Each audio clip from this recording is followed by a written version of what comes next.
If puff stitches feel stressful, bulky, or weirdly personal, you're not imagining it.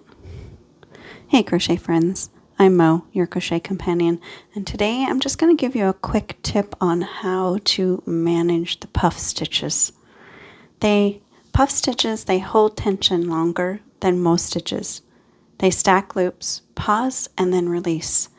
That delay is what makes them feel uncomfortable, not your skill level.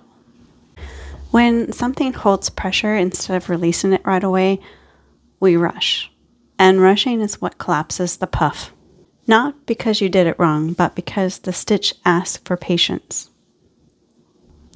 So what we do is we slow down the build itself.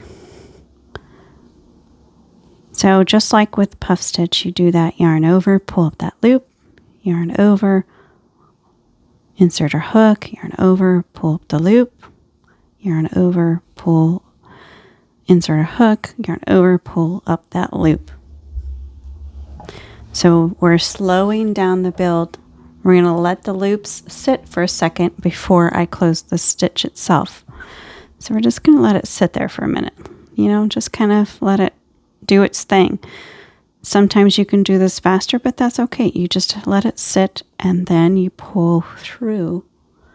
That pause gives the puff its shape and gives you your control back.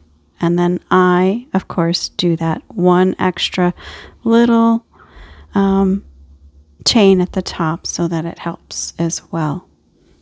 This stitch shows up in the Stitchery Files, episode 7, inside the Willow Haven pattern for a reason. Pressures build, nothing releases yet, and that's exactly where the story is.